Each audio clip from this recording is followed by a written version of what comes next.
రామాయణం మీద తెలుగులో ఉన్న జాతీయాలు సామెతలు నానుడులు చూస్తే కనుక ఎంతైనా రాముడు అంటే మన తెలుగు వాళ్ళకి కొంచెం ఎక్కువ ఇష్టం అనిపిస్తుంది. రామాయణం అంతా విని రాముడికి సీత ఏమవుతుంది అని అడిగాడంట.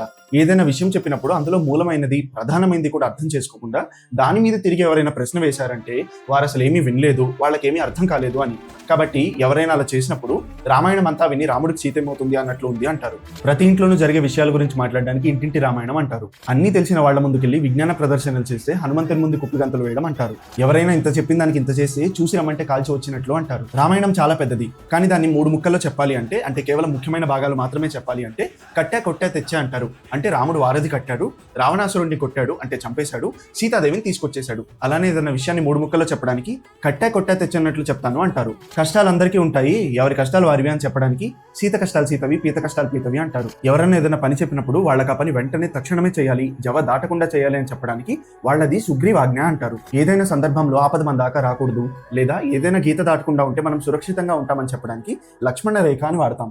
ఎవరైనా పెద్ద పెద్ద అడుగులు వేస్తుంటే అంగదుని అంగలు అంటారు. బాగా తిని పగలు రాత్రి తేడా లేకుండా ముద్దు నిద్రపోతుంటే ఉడతా భక్తితో ఉడతా సాయంతో మనకు తోచినంత సహాయం చేసినప్పుడు, లేదా ఏదైనా వీలైనంతో లేదా కుదిరినంత పని చేసినప్పుడు ఇలా అంటాం. పెద్ద ఇల్లుంటే లంకంత ఇల్లు అంటారు. పిల్లలు అల్లరి చేస్తున్నప్పుడు లేదా ఇల్లంతా గోలగోల చేసి పెడితే ఇల్లంతా కిష్కిందకాండ చేశారు అంటారు. తిరుగులేనిది రామబాణం, ఆకలేస్తే అన్నమో రామచంద్ర అంటాం. ఇలాంటివే అయ్యో రామ రామ రామ రామచంద్ర ప్రభు అంటాం. ఎవరి పాలనలో అయినా సుఖంగా ఉన్నప్పుడు రామరాజ్యం అంటాము. అలాగే రాముడు మంచి బాలుడు. ఎవరన్నా అల్లరి చేస్తూ వారు మాత్రమే అల్లరి చేయకుండా చుట్టుపక్కల కూడా ఆగమాగం చేసి గోల చేసి చుట్టూ ఉన్న వాళ్ళని అలానే ప్రభావితం చేస్తే తా చెడ్డ కోతి వనమెల్లా చేర్చ అంటారు.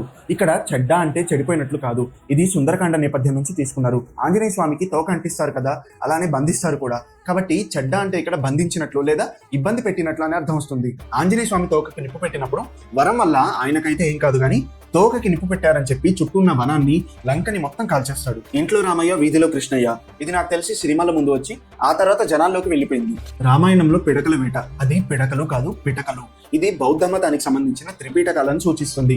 ఎవరికో ఎప్పుడో రామాయణంలో పిటకము లేదా త్రిపీటకము అనే పదం కనిపించిందంట. దాన్ని పట్టుకుని కొంతమంది బౌద్ధ మతంలో ఉన్న త్రిపీటకాలు రామాయణంలో ఉన్నాయి అని ప్రచారం చేశారంట. కానీ నిజానికి అలా లేదు. కాబట్టి ఏదైనా లేని విషయాన్ని గురించి వెతుకుతుంటే లేదా చెప్తుంటే రామాయణంలో పిటకల వేట అంటారు. అదే కాలక్రమేణా రామాయణంలో పిడకల వేటగా మారిపోయింది. రామాయణం రంకు భారతం బొంకు అనేది వీటిని వక్రీకరించడానికి అన్నారు అంటారు.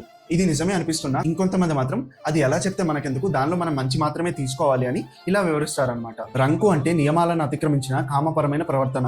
రావణాసురుడు అలాంటి దోషాలే చేశాడు కాబట్టి చివరికి రాముడి చేతిలో అంతమొందాడు అని చెప్తారు. బొంకు అంటే అబద్ధాలు ఆడడం, తప్పు చేయడం. దుర్యోధనుడు శకుని కలిసి చేసిన తప్పుడు పనుల వల్ల, వాళ్ళు చెప్పిన అబద్ధాల వల్లే చివరికి కురుక్షేత్రానికి దారి తీసి పాండవుల చేతుల్లో అంతమొందారు అని చెప్పడానికి ఇలా అంటారు.